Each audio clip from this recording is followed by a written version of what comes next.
in Romans chapter 7. I can't do it. Ain't no way. I cannot serve God. There's something in me that absolutely undermines every attempt that I have. And it's a principle that has of self-will, of self-determination. I'm the center of my life. Nobody has the right to tell me what to do. I'm going to determine my way and my future and what I do. That's the principle that has ruled the human race, and death is the result of that. God pronounced death upon everyone who would go that way. And so here's the condition. Sin entered through Adam. Everybody sins, and death rules. Now he's going to bring this idea of law. You remember we were talking about not being under law.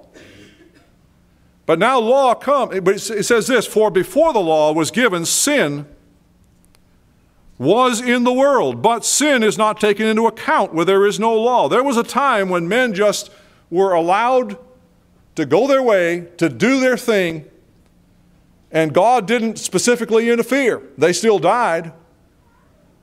But they weren't guilty of going against God's law because the law wasn't there, was it?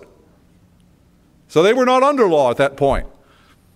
But it says, nevertheless, death reigned from the time of Adam to the time of Moses, even over those who did not sin by breaking a command, as did Adam, who was a pattern of the one to come. Now, I don't want to try to wade through all the rest of this. We've talked about it in other messages, but basically what it comes down to is this. God began the process of saving men, and part of his process was to impose law upon men. And you know, the imposing law upon sinners has a curious effect. We're sinners whether we have law or not, but I'll tell you, as soon as law comes, we become really sinful.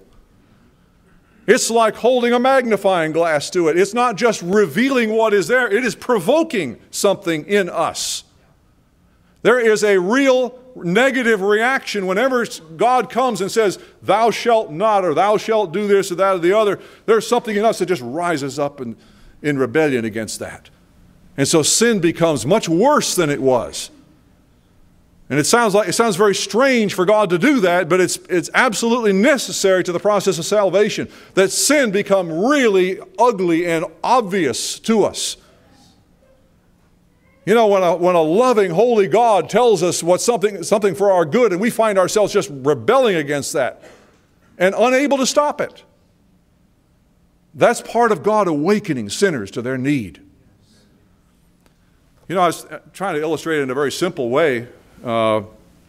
Suppose you happened on a rattlesnake and he was lying peacefully in a sunny spot. He would look quite pretty, quite interesting, quite unthreatening. Of course, his nature's still there, isn't it? But as far as the rattlesnake is concerned, life is good, you know. He just chowed down on a rabbit. He's lying there peacefully, and the sun is warm, and he feels good. But what happens if you go up to him and start poking him with a stick? How peaceful will he remain? See, the nature was there, but now you're poking him with a stick, and that nature just rises right up, and he'll start striking, and you'll have a problem on your hands if you get too close. But that's exactly the effect of law upon any one of us. When God begins to tell us what to do, there is a nature in a human being that will absolutely just begin to harden. You can put on a front, but in your heart, there's something that just rises up there. But God does that deliberately, as I say. You know, there's a lot of people don't understand the gospel. You can go into many churches today and you will find people that are trying effectively to live under law. You know, we call it legalism. And their concept of serving God is to pour through the pages of Scripture, and everything they see is a law. Everything God tells us to do, that's a law. And they've got to obey it, and they're real proud of their efforts to obey it, and they pick what they like and emphasize certain things. You know, some of you will remember Brother Thomas telling about the time when he and several others, when they first went to Jacksonville, visited a church that was having, you know, one of these things they call a revival. And they were listening to an evangelist. And this guy was really going down the clothesline. And down the, all the list of their particular do's and don'ts. A lot of people are just entertained by that. Man, that's preaching. You get them told, you come down on all the drunks, you come down on all those people that dress worldly and that do this and do that. And that's the essence of good preaching to a lot of people. And, I don't remember all that was said, but I remember him saying that one of the things this guy said was, he was talking about long hair for women. And he actually looked them in the eye and said, you ladies with short hair, you better pray that your hair grows out before the rapture or you won't go. Now, how'd you like to live under that kind of a law? I'll tell you what, I'm so thankful for grace. I'm so thankful that God our relationship to God is not defined by law. There's a difference right now. What we're talking about is our fundamental relationship to God, because that has everything to do with our ability to live for Him.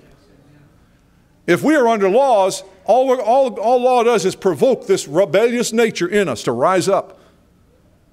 But God has set us free from that.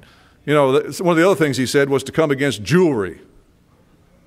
A lot of people focus on that one little scripture that talks about women their beauty not coming from jewelry and fancy hair and all that stuff. If a carnal person with a legalistic attitude looks at scripture, they can make laws out of all kinds of things.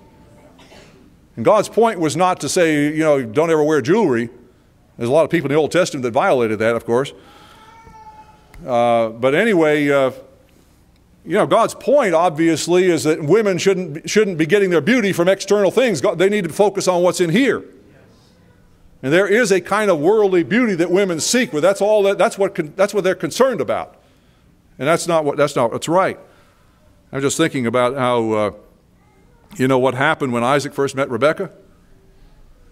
What did he do? Who can tell me? The servant went and got Rebekah and brought her back. It might have been the servant that gave all this. Maybe it was. The servant, that's what it was. The servant gave her gifts when he realized that this was the one that God has led me to. And he gave her all kinds of jewelry. And one of the pieces of jewelry was a nose ring. How would you ladies like to get that for an engagement ring? But that was part of their culture at the time. But, the Lord wasn't offended by things like that. That wasn't anything that concerned Him at all. He's concerned with the heart. We need to have a heart that wants to please Him, that isn't concerned about earthly, outward things, but is concerned with the heart. That's what He wants, is to change us. But you got a lot of people, their concept of living for God is, I don't do this and I don't do that. And so somebody looking on, that's their vision of these people. That's their estimation of them. Oh, those are the people who dress funny and don't do this and don't do that and don't do the other. Now, what kind of a Christianity is that? What kind of a testimony? That's not what the gospel is about. The gospel is about a new life and a new heart and a new spirit. And I'll tell you, if we have that, there'll be a lot of things we don't do, but we won't do those to earn some favor with God. A lot of people think that that coming to God, we come to God by grace and we're saved by grace, but then we're kind of kept by our works and kept by our law. And if you don't measure up, you're going to lose it. That's not the gospel at all. We are not under law. We are under grace. I thank God for that reality. I touched on this just a little bit in the message down in South Carolina, whenever it was, a couple of weeks ago, I guess. But there's a reality here that I believe God desires us to understand, and it really makes more sense of the scripture in chapter 5. We were born into a family that has this sin nature. That sin nature, that sin principle, the law of sin and death rules over the human family. That doesn't mean everybody's going to be a drunk or everybody's going to be this, everybody's going to be that, specifically. But there's a principle of rebellion against God's authority that is born into every member of Adam's family. And the only way that we're going to escape that is to be born into a different family. And that's the family that God established through Jesus Christ. When He went to the cross, He died to all that was wrong with Adam. When He came forth with a brand new life, capable of living for God, incapable of dying.